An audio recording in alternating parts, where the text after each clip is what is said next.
Ito ang latest trendy. Viral at trending ngayon sa mundo ng social media ang di umano'y balitang Janine Gutierrez nagpakilabot sa marami. 12 midnight, sa mismong araw ng kanyang kaarawan, ibinahagi nito ang kanyang karanasan. Ano kayang katakot-takot na nangyari at tila naiyak na lamang si Janine? Ito ang mainit na balitang pinuputakti ngayon ng samut-saring komento mula sa marami sa ating mga kababayang Pilipino.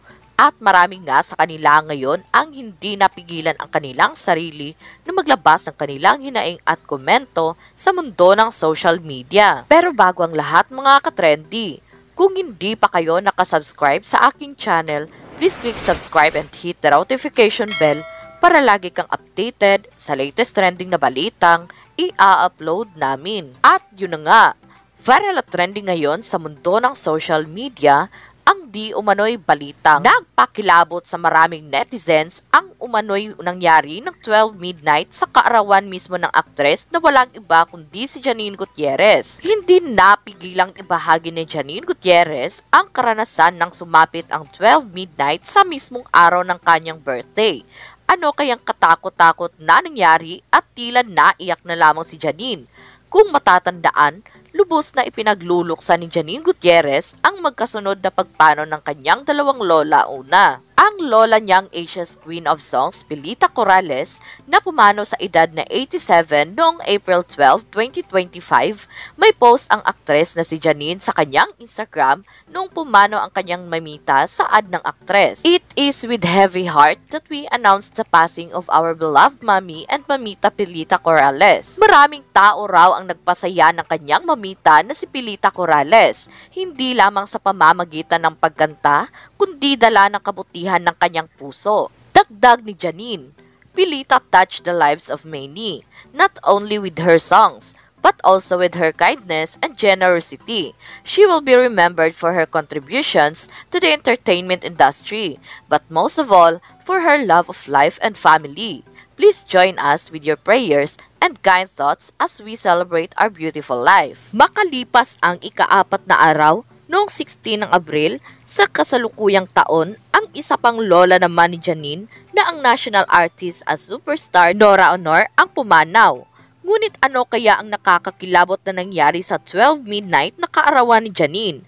Naging emotional si Janine Gutierrez nang mag-celebrate ng kanyang kaarawan nitong nagdaang October 2 at ito nga ang unang birthday ng aktres na hindi nakapiling ang lolang si Pilita Corrales. Nag-post ang aktres sa Instagram ng kanyang nararamdaman sa pagsapit ng kaarawan at hindi niya raw napigilang maiyak nang batiin siya ng boyfriend na walang iba kundi si Jericho Rosales eksaktong 12 midnight.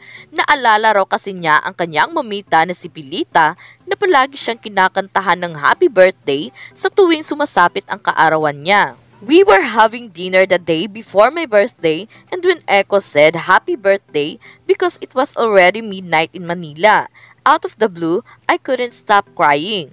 I could hear Mamita's voice in my head singing happy birthday, and it just hit me. She would always sing happy birthday in her full singing voice, and it just kept playing in my head, and I really couldn't stop crying over my seafood like a baby.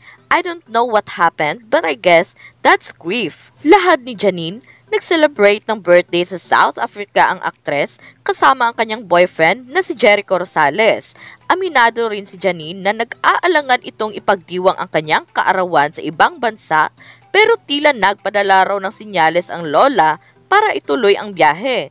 Pagpapatuloy ng aktres, I was worried about leaving on a trip because our yaya, our second mom, was raised as alongside our parents since before I was born, is also seeking treatment now. But my sibling said I should go and it would be okay. Habang nag-iimpake raw siya ay nakita niya ang lumang liham ng kanyang mamita.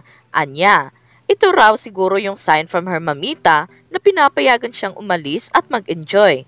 And then the day before I leave, as I'm about to pack, I find this old letter from mamita as I get my last box of things from my old condo.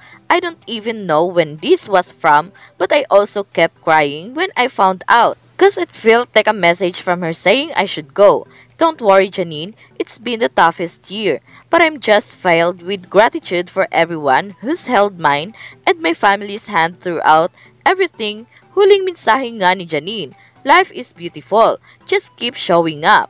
Thank you guys. I love you. Thank you for all the greetings. Kaya naman nang lumabas nga ang balitang ito, ay umani agad ng samot-saring komento mula sa marami sa ating mga kababayang Pilipino. At marami nga sa kanila ngayon ang hindi mapigilan ang kanilang hinaing at komento sa mundo ng social media. And he posted, quoted, "Mahal ka talaga ng lola mo, Nin. Nasa kabilang buhay na siya, pinaramdam pa rin niya ang pagmamahal sa iyo. Stay happy, Nin. Maraming nagmamahal sa iyo. You both look great and beautiful. Magkamukha ang maglola. Ang ganda." End quote. At yun nga mga ka-trendy. Kung kayo ang tatanungin, ano ang masasabi mo sa video na ito? Huwag kalimutang mag-iwan ng komento sa baba para malaman ko kung ano ang naging reaksyon mo sa latest at trending na balitang ibinahagi namin. Maraming salamat po.